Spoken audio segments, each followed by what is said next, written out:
Amen. Amen. Mais le problème seulement, c'est pas le fait que tu sois calme après t'avoir parlé de les épreuves qui sont favorables à ta personne par rapport à la fille là qui te fatigue. Il faut que tu demandes au Seigneur pour qu'il te retire cette manière de manifester, de rejeter les épreuves là. Pas seulement de rejeter les épreuves, pourtant que si les épreuves ne sont pas là, comment tu fais pour être transformé? Voilà, donc il faut demander au Seigneur de t'enlever ce désir de vouloir rejeter les épreuves qui viennent te former. Tu vois un peu, non? Donc c'est un peu ça. Tu dois accepter les dérangements comme le Saint-Esprit l'avait déjà dit. C'est pas que le Saint-Esprit n'a pas dit. Le Saint-Esprit, il te dit les choses. Tu dis oui. Bon, puis aller, tu fais autre chose. Tu vois? Donc c'est un peu ça. Donc c'est pas le fait de dire que tu as saisi comment dirais-je, l'enseignement que j'ai donné. Mais il faut que tu acceptes le fait qu'elle te dérange. Voilà, il faut que tu acceptes ça. Et demander à Dieu de t'aider afin que cette manière de réagir devant des épreuves-là te quitte. Sinon, ton cœur ne se pardonnera jamais. Tu seras comme les autres. Hein. À un moment donné, tu vas commencer, tu vas accumuler, puis un jour, paf, ça va sortir. Et tu vas faire sortir de nombreuses choses. Tu vois, non? Donc, c'est un peu ça. Puisque tu es ici dans la foi, pour que Dieu change ton cœur, donc tu profites en même temps dans les jeûnes et prières, tu lui demandes, afin que ton cœur soit ramolli. Si ce n'est pas le cas, là, ce sera difficile. Tu vas prêcher ou prêcher aux gens, mais tu ne seras pas, tu seras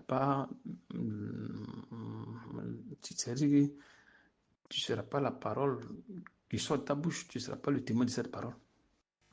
Tu vas dire aux gens de faire, mais toi, tu ne feras jamais. Donc, c'est un peu ça. C'est que c'est courage, hein? Beaucoup de courage. Sinon, s'il n'y a pas question de transformation, pourquoi on perd le temps ici?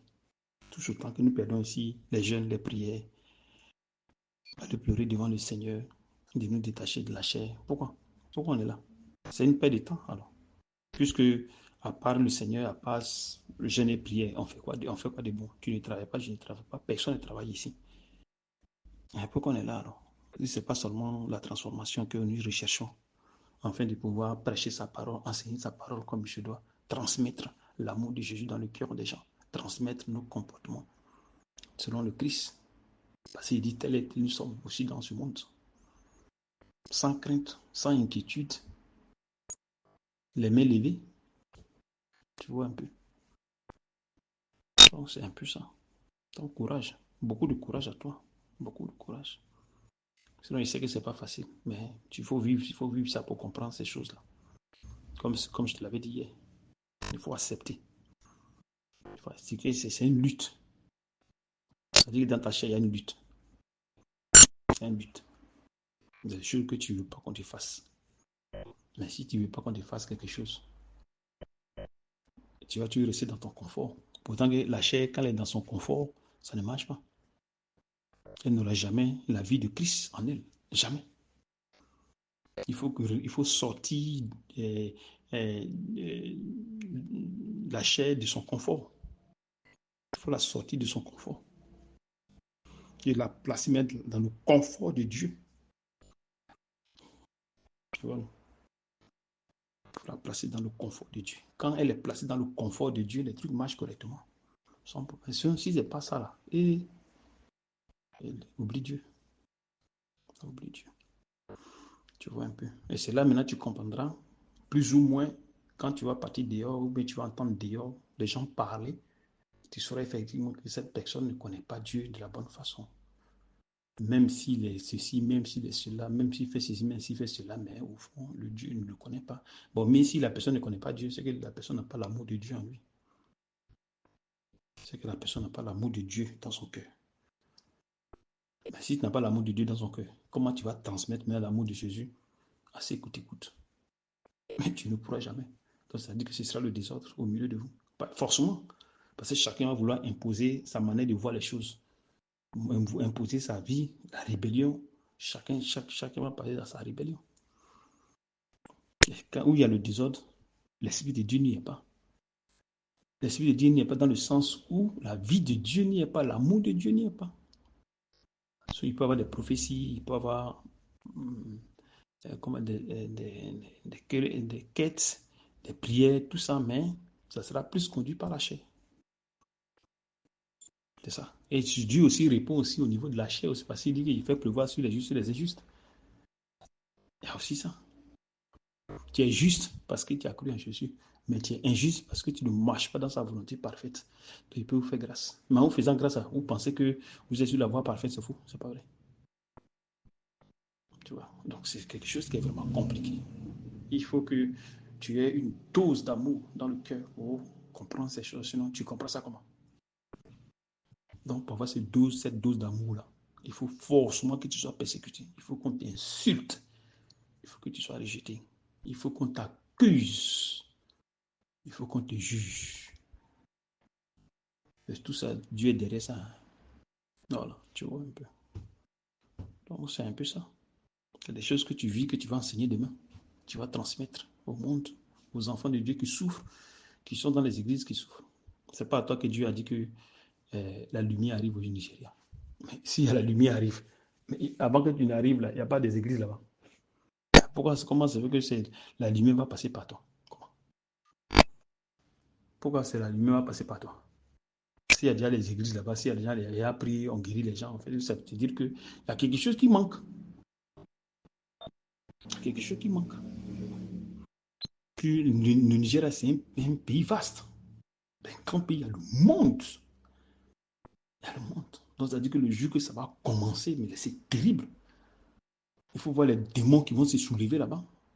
Donc, si maintenant, là, le Seigneur ne t'a pas préparé, hey, mon fils, tu ne peux pas t'en sortir. Si le Seigneur ne t'a pas préparé, tu ne peux même pas. Si tu touches à la foi de la bonne façon, tu vas avoir des problèmes. Tu seras terrassé. Il n'y a rien à faire. Tu seras terrassé. Si tu prêches comme tout le monde, il n'y a pas de problème. Vous allez rester en paix, tranquille. Mais la vie de Dieu ne sera pas au milieu de vous. Et l'amour ne sera pas au milieu. Vous allez manifester l'amour selon la chair. Vous allez cotiser selon la chair. Mais l'amour véritable ne sera pas là. Chacun va passer à ses intérêts. C'est tout. Il n'y a rien d'autre. Il peut y avoir des guérisons. Mais le plus important, c'est la vie de Jésus. C'est la vie de Jésus dans l'être humain. La vie de Jésus dans l'être humain, c'est ça. C'est ce que nous cherchons. Selon moi, il serait déjà sorti en train de prêcher aux gens, machin, tout ça, sans problème. Mais ce n'est pas ce que je recherche. Ce n'est pas mon objectif, c'est pas ça. Mon objectif, d'être comme Christ. Puis c'est ce qu'il nous demande. D'être comme Christ. De la manière il était, puis il est venu, il a prêché aux gens. Il prêche tel qu'il est. C'est ce qu'il dit, c'est ce qu'il dit là, c'est ce qu'il est. C'est ce que nous recherchons ici. C'est pour ça que nous est cloué. Tu vois. Sinon, les gens sont passés avant nous, les gens sont venus avant nous. Il y a les hommes de Dieu que Dieu a envoyés, des messagers que Dieu a envoyés. Mais quand vous lisez les 7 âges de l'Église, les 7 anges de l'Église qui sont des prophètes, qui reçoivent le message afin d'apporter de l'éclairage dans le corps, dans, comment dirais-je, au milieu des enfants d'Israël pour les éclairer, ce message-là n'était pas un message qui pouvait amener les enfants à la perfection. Quand vous lisez bien les 7 âges de l'Église, vous allez voir que effectivement, quand vous lisez les 7 âges, il n'y a aucun âge qui pouvait préparer parfaitement les enfants de Dieu pour qu'ils puissent marcher selon la volonté de Dieu. Il n'y a pas dans les âges là. Il n'y a pas.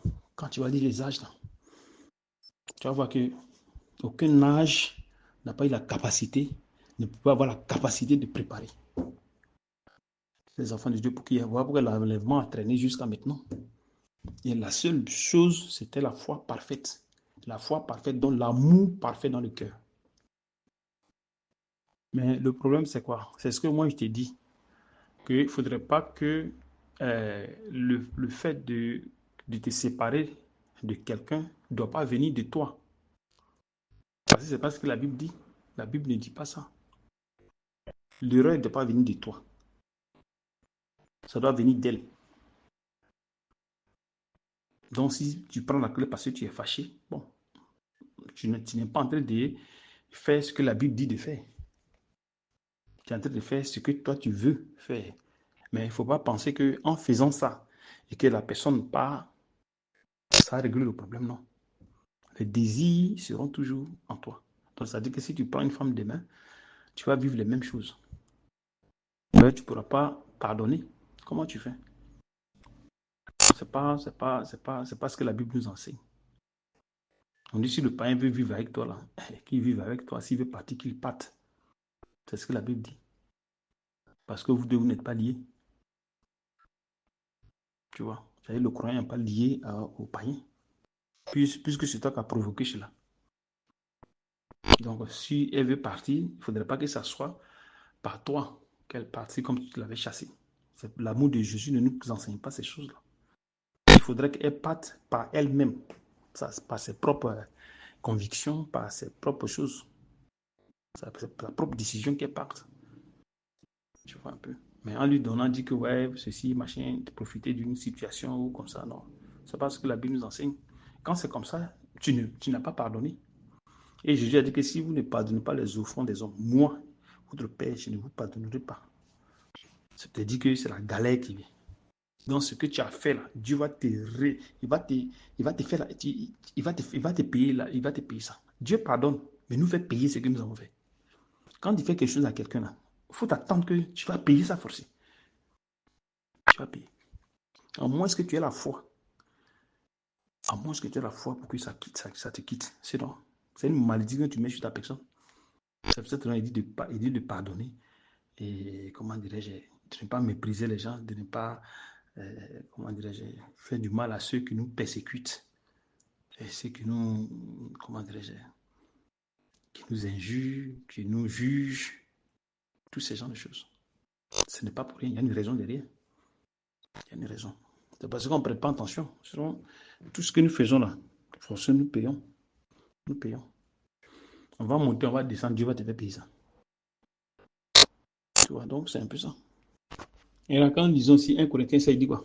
Verset 12. Il dit aux autres, ce n'est pas le Seigneur, c'est moi qui dis. Si un frère a une femme non croyante et qu'elle consente à habiter avec lui, qu'il ne la répudie point. On dit si un frère a une femme non croyante et qu'elle consente, non pas de la femme non croyante, habiter avec lui, le frère, qu'il ne la répudie pas, donc le frère doit pas répudier la sœur, la non croyante. Et si une femme a un mari non croyant et qui consente à habiter avec elle, qu'elle ne répudie point son mari. Donc, elle ne rechasse pas le mari pour dire que non, comme toi, tu ne crois pas, ou bien tu me fais ceci. Donc, laisse-moi tranquille. Tu vois, non? Car le mari non croyant est sanctifié par la femme. Et la femme non croyante est sanctifiée par le mari. Autrement, vos enfants seraient impurs, tandis que maintenant, ils sont purs, ils sont saints. Tu as vu? Donc, qu'est-ce qui prouve que la non-croyante aujourd'hui ne peut pas être ta femme? Tu vois? Donc, il y a aussi ça. C'est possible qu'elle soit ta cote. Si elle n'est pas ta cote, alors elle est venue pour un but bien précis. Donc, si elle est venue pour un but bien précis, elle devait être même ton diamant, ton or. Normalement, elle devait être ton diamant. Tu comprends? C'est vrai que ça va te faire mal, mais dans ton cœur, tu es content. Et c'est ce qui va t'amener, c'est ce qui va amener ton cœur au pardon, sans toutefois avoir la rancune, les murmures, les jugements sur la personne. Puisque c'est par des épreuves que, comment dirais-je, nous sommes détachés de la chair. S'il n'y a pas d'épreuve, tu vas monter, tu vas descendre, tu vas jeûner, tu vas prier, tu ne peux pas changer. Donc, c'est-à-dire que celui qui fuit les épreuves, fuit les œuvres de l'esprit dans son être, normalement. Il faut accepter les épreuves. Il faut même les bénir. Il faut même les bénir. Bien vrai que ça fait mal. C'est Dieu qui nous impose ça. Mais il faut les bénir. Tu vois un peu. C'est comme ce qui nous arrive ici. Les problèmes terribles qui nous arrivent ici. Bon, on pleure, mais on accepte puis on avance. Parce qu'on sait, on connaît comment dirais-je, le but de ce qui nous arrive. Tu comprends? Sinon, qui accepterait de souffrir? Depuis quand la chair accepte de souffrir? Tu as une fois vu la chair qui veut souffrir? Ou bien quelqu'un va se dire que non, moi j'ai envie de souffrir. Ça n'a aucun sens. La chair n'accepte jamais ce genre de choses. Qui dans ce monde aimerait souffrir? Tout le monde veut rester toujours dans le confort. Tu vois? Donc, s'il y a une souffrance qui est liée à, comment dirais-je, autour de Dieu, il faut te dire qu'il y a un esprit qui est derrière. Quand quelqu'un peut se dire que bon, aujourd'hui, il faut que je souffre parce que c'est comme ça. Ça n'a aucun sens. Ça n'a aucun sens. Tu vois, non? Donc, c'est un peu ça. Donc, courage à toi. Courage. Selon que si Dieu te l'a déjà dit, que la personne va t'emmerder, la personne va faire ceci. C'est-à-dire que quand le Saint-Esprit te dit une chose par rapport à former ta foi, et la chose se réalise, c'est à toi même de prendre conscience pour dire que non, avec le temps, il faut que ton cœur commence à craindre Dieu. C'est-à-dire que ta crainte de Dieu là, doit être élevée. Mais tu n'as pas encore de retourner encore en arrière. Mais il faudrait que tu avances. Tu avances. Avance. Parce que tu vois que quelque chose va t'arriver, le Dieu te dit que tel chose va t'arriver pour tel but. Il te dit clair, clair. Tel va t'arriver pour tel but. Telle personne va te faire ça parce que pour comme ça. Mais tu seras au-dessus de la personne.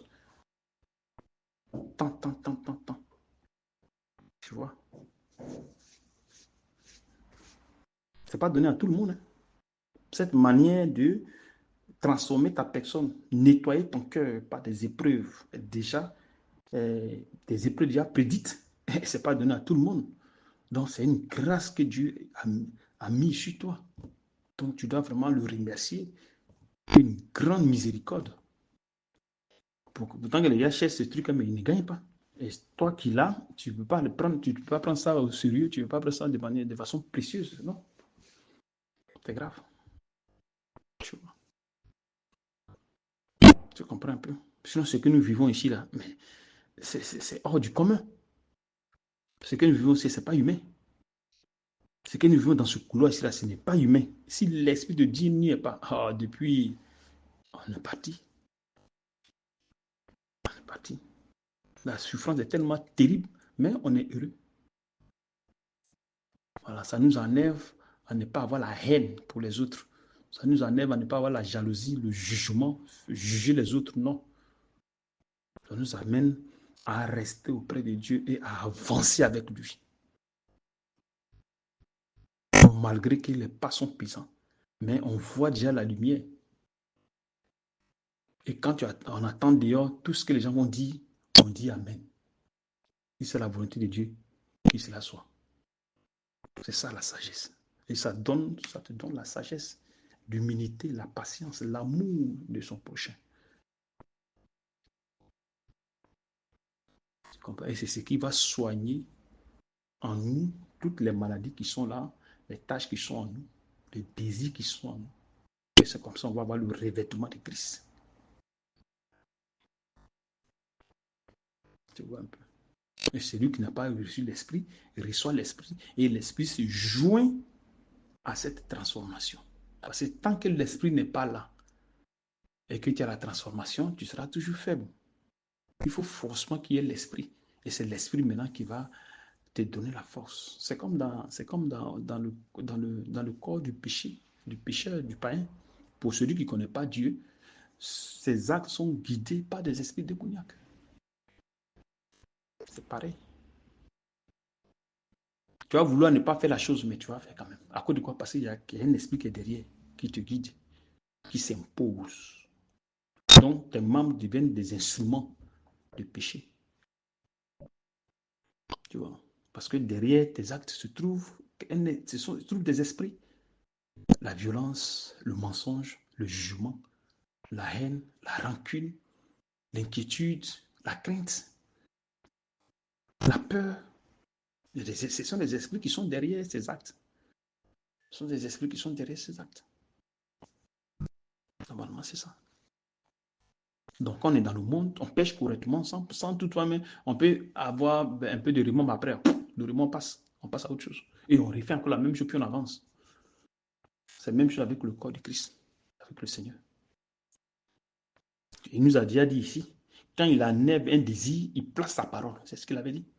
Bon, maintenant, quand on te délivre des esprits et que la parole n'y est pas, ou la parole qu'on t'enseigne n'est pas, ne contient pas la foi pour transformer ta personne, pour que tu puisses marcher, à quoi bon de te délivrer?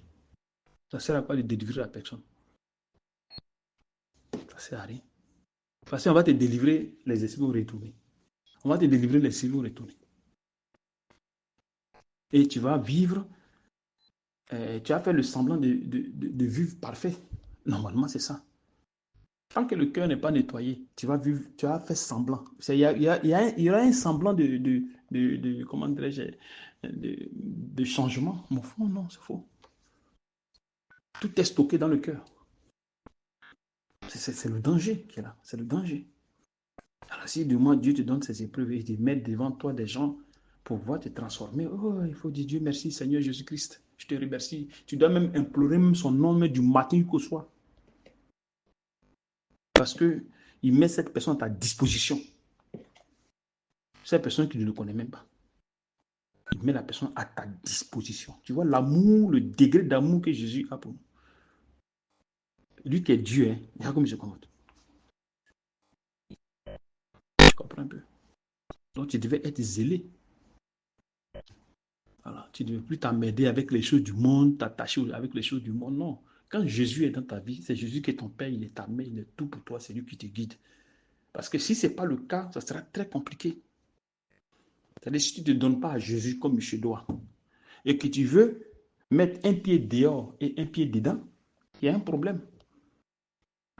Tu vois, il y a un problème. Nous sommes dans le corps, mais on n'a pas les mêmes dons. On n'a pas la même mesure de foi. Comme Paul a dit de marcher selon la mesure de foi que nous recevons de Dieu. Que chacun marche selon la mesure de foi qu'on reçoit de Dieu. Ce qui fait que dans le corps, on ne peut pas marcher, on ne peut pas s'adonner à Dieu de manière correcte. Non, ce n'est pas possible. Il y a d'autres qui le font de manière correcte. Il y a d'autres même qui se livrent à Dieu totalement.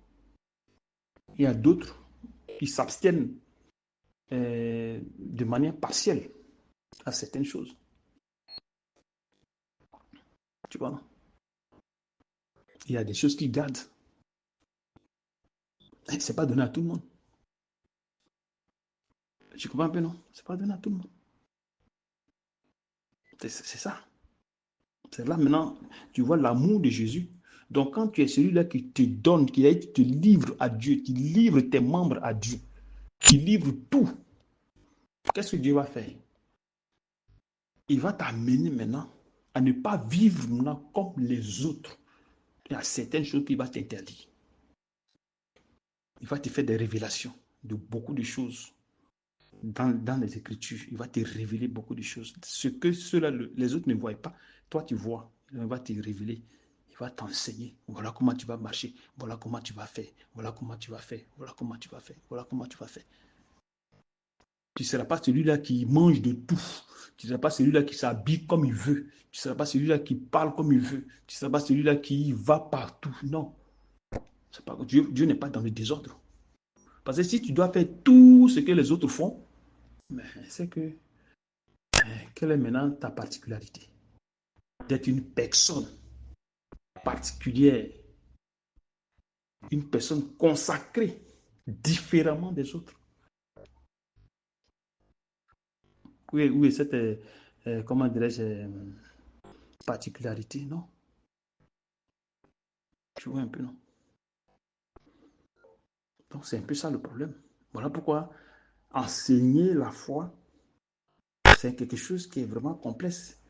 Et pour que tu aies ces enseignements, pour que tu aies ces révélations, il faut te dire qu'il y a la douleur derrière, il y a la souffrance derrière. Ce n'est pas cadeau. Ce n'est pas qu'on se lève un matin, puis on a les enseignements de la foi, puis on avance. Non. Et ce n'est pas comment ça fonctionne. C'est la douleur qui est derrière. Et cette douleur, c'est nous qui la payons. Vous recevez gratuitement les choses. Mais nous payons cette douleur. Et le Saint-Esprit le sait très bien. Le Saint-Esprit lui-même le sait de ce qu'il est en train de dire. Tu vois. Et nous sommes témoins de ces souffrances-là. Mais on rend grâce à Dieu. Lui qui nous a créés pour que nous puissions faire ce qu'il veut que nous fassions. C'est pour cette raison qu'on n'écoute pas les hommes. Quand quelqu'un dit une chose, on dit on a compris. On va aller. Comme Dieu t'a parlé, moi aussi, il faut que Dieu me parle. Allez, puis on va vers Dieu. On lui demande, papa, tu as parlé à telle personne. Qu'est-ce que tu en dis? Tu attends sa voix. C'est ce qu'on appelle le discernement. Donc, une personne qui a l'intelligence de renouveler a le discernement de ce que Dieu veut, ce qui est bon, agréable et parfait. Si ce n'est pas le cas. Donc, tout ce que tu vis, c'est pour que tu aies le discernement. Le discernement. De la volonté de Dieu. Tu vois. Donc, il faut un renouvellement de l'intelligence. Mais derrière ça se trouve la souffrance. Dieu va te mettre dans des pétrins, il va te mettre dans des problèmes. Il va t'exposer à beaucoup de choses qui vont venir cogner ta personne. Tu vois. Pour que tu sois transformé, pour que tu sois détaché de beaucoup de choses. C'est pour cette raison l'enfant de Dieu n'a pas la vie privée. Il n'a pas de vie privée. Il n'a pas une vie qui est cachée, non. Parce que ta vie privée doit comment dirais-je, passer au fil de, comment dirais-je, du Saint-Esprit.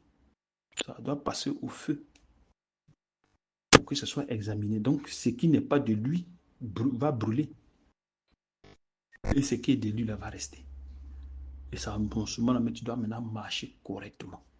Parce que souvent, les pasteurs disent que, ouais, il y a la vie privée, il faut avoir la vie privée. Comment vous êtes chrétien, vous avez la vie privée? Ça sert à quoi?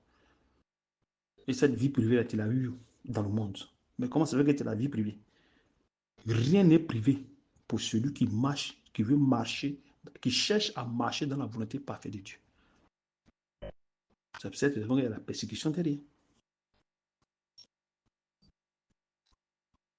C'est ça. Tu comprends un peu? Donc, il n'y a pas de vie privée, il n'y a rien. Donc, il faut forcément que toute la vie soit exposée pour que tout soit nettoyé, pour que tu puisses marcher. Et quand c'est comme ça, là, tu es une personne aguerrie. Tu n'as peur de rien. La peur quitte dans ton cœur. Le Seigneur t'a amené des esprits pour t'effrayer, pour te secouer. C'est le Seigneur lui-même qui le fait. Mais pour une raison bien précise. Parce qu'il y a quelque chose que tu dois faire. Tu vas affronter le monde des ténèbres, des calibres, des esprits terribles, comme il nous avait dit dernièrement. Avant que tout ça ne passe, qu'est-ce qu'il a dit? Il dit, vous allez affronter des esprits coriaces. C'est ce qu'il avait dit. La peur, esprit de la peur. Esprit de l'incrédulité. Esprit de l'orgueil. Esprit de jalousie. Ce sont des esprits terribles. Pour affronter ces esprits, il faut des épreuves. Pour forcément des épreuves. Tu vois un peu. Donc c'est un peu ça, mon fils. Courage. C'est tout ce que je peux te dire. Il n'y a rien d'autre. Courage à toi. Le Seigneur, il est là. Il est là. Dans les temps durs, il était là. Ce n'est pas maintenant où les choses ont commencé à aller qu'il ne sera jamais. Il n'est pas là. Il est toujours là. Comme il a dit, je suis avec vous tous les jours jusqu'à la fin du monde. Tu comprends? Donc tu dois être heureux. Quand quelqu'un vient pour t'embrouiller, tu restes seulement tranquille et tu demandes à Dieu de t'aider. De t'aider. Allez, puis il va t'aider. Il t'aide, puis allez. En acceptant. C'est vrai que tu peux accepter, tu peux pleurer, tu vois, mais tu peux déconner, tu peux dégainer. Mais il faudrait que tu reviennes à la raison. Toujours. Il ne faudrait pas rester dans le reviens à la raison pour demander pardon et confesser. C'est ça le plus important. Afin que tu ne sois pas emporté par l'orgueil. Tu ne sois pas emporté par la colère. Parce que plus tu déconnes et tu ne dis rien, puis tu avances, ça crée en toi l'augmentation de l'orgueil, l'augmentation de la rébellion dans ta personne. Et ça met en toi la rancune. Et ça, tu vois le poids. Tu comprends un peu. Donc, tout ce qui se passe, ce n'est pas pour rien. Il y a une raison derrière. Il y a une raison derrière. Tu vois, quand tu me dis non, je vais faire ça, je dis bon, d'accord, il faut prier Dieu. Et demande la direction. Souvent, il te dit ça. Tu vois. Parce que moi, je ne peux pas te dire ne fais pas ça. Et Dieu va te dire fais ça. C'est pas possible. C'est pas possible. Ça ne marche pas. Si moi, il te dit de ne pas faire une chose, et que tu veux la faire, et que te dit quand tu as prié, que Dieu a dit de le faire, que Dieu t'a dit de faire la chose, ce n'est pas Dieu. Parce que Dieu ne contredit pas son serviteur, puisque c'est lui qui nous conduit. Il ne contredit pas son serviteur.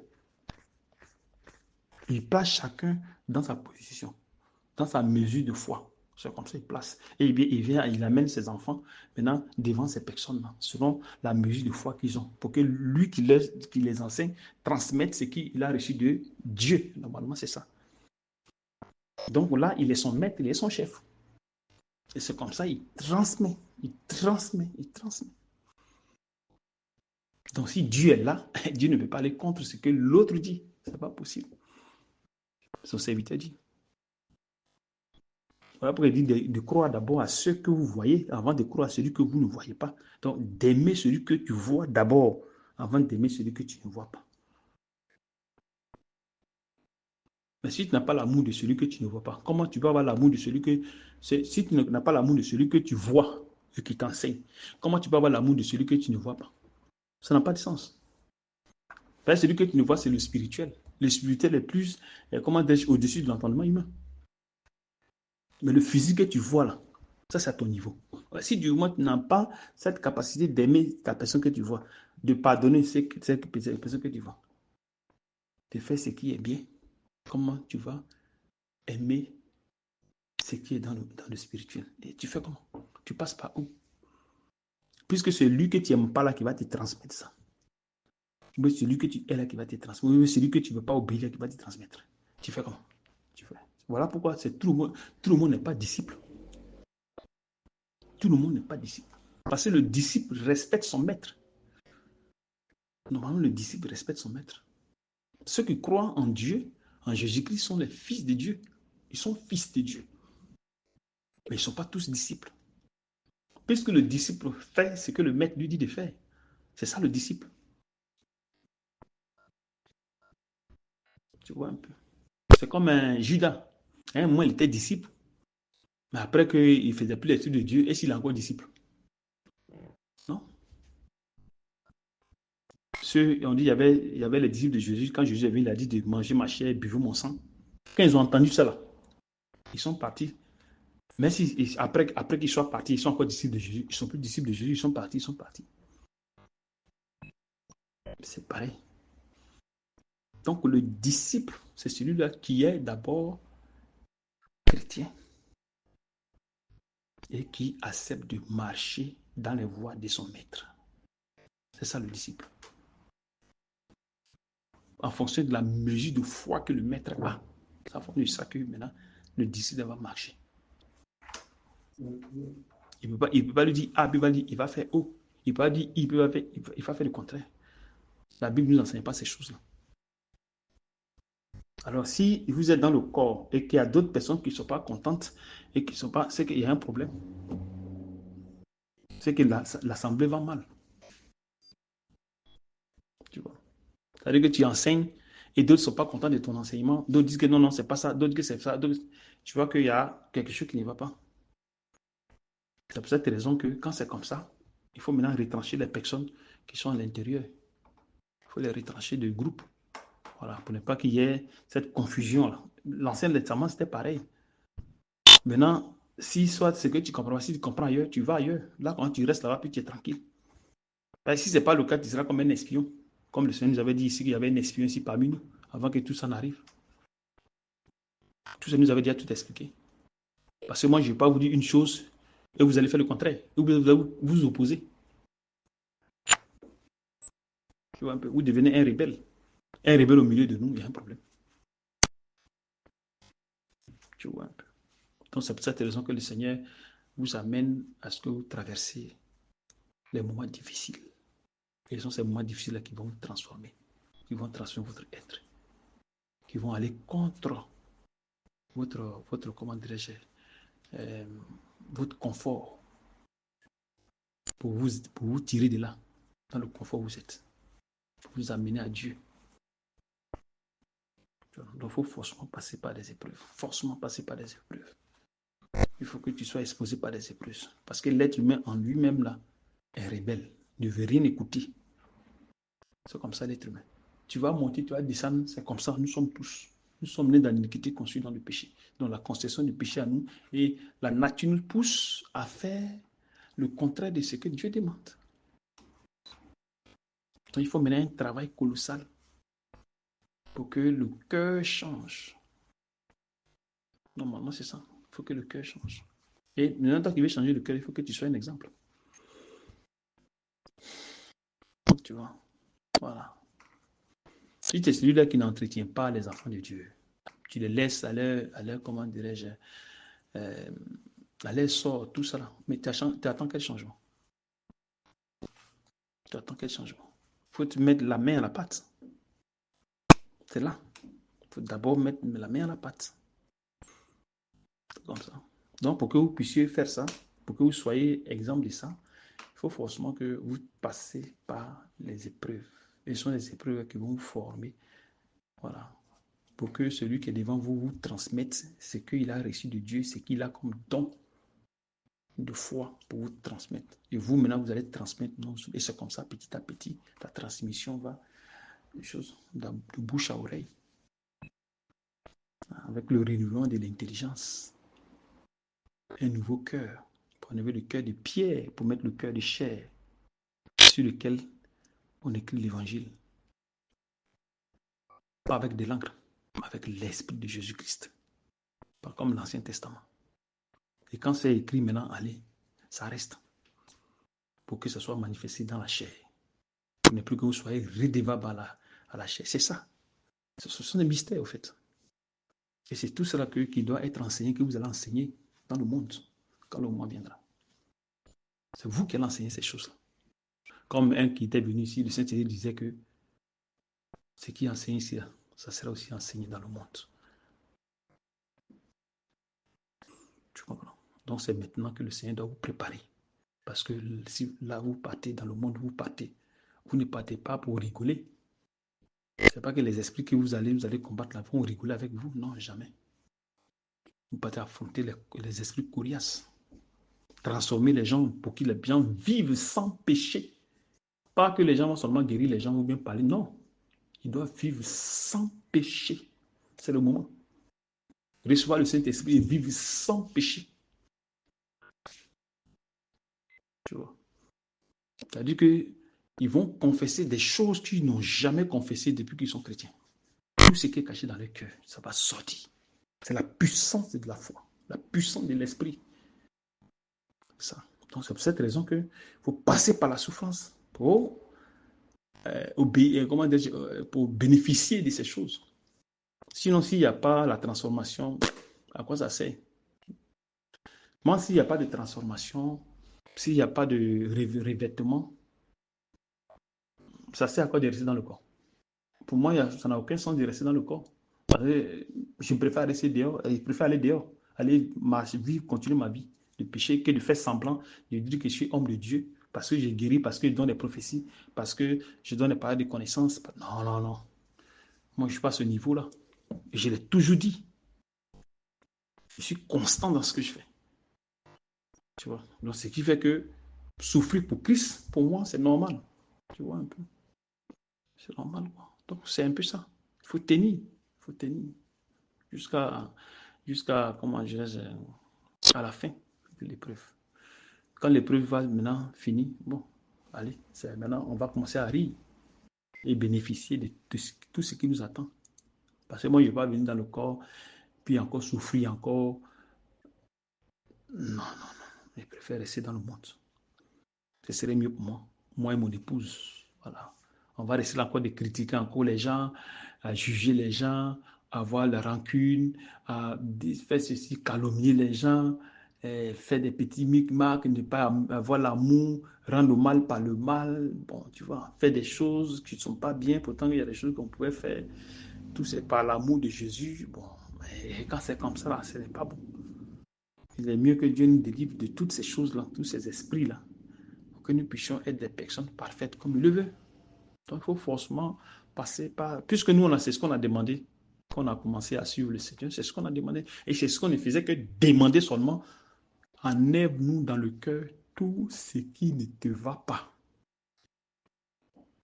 Haine, mépris, orgueil, égoïsme, mensonge, fornication, adultère, sexualité, convoitise, envie, ivrognerie, les mauvaises pensées, les faux témoignages, les jalousies,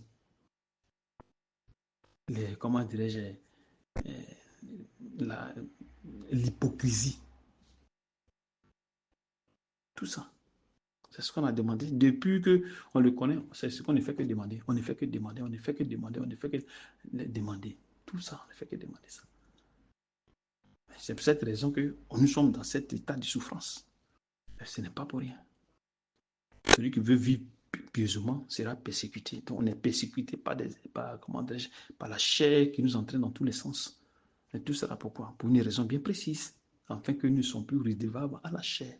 Donc nous devons passer par la souffrance, les moqueries, les injures, tous ces genres de choses. On accepte, on avance. C'est ça, un enfant de Dieu. Tu attends quelque chose de ta part, ça te dirait que tu avances, ça va te former. Tu peux même bénir même ces personnes.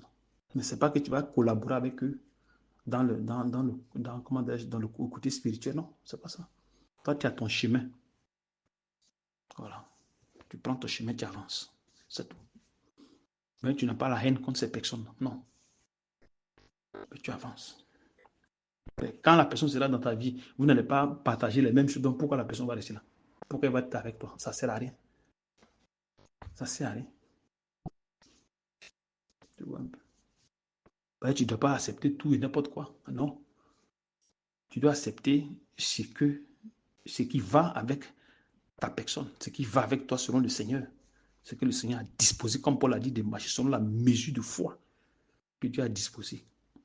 Donc, si on doit marcher, on doit avoir la même pensée, la même manière de voir les choses, la même manière de voir les pratiques du Seigneur. C'est comme ça. Nous marchons. Mais tout ça, ça a un prix. Ce n'est pas gratuit. Il y a un prix derrière. Il faut payer. Donc, c'est un peu ça. Courage à toi. Que le Seigneur vraiment te fortifie.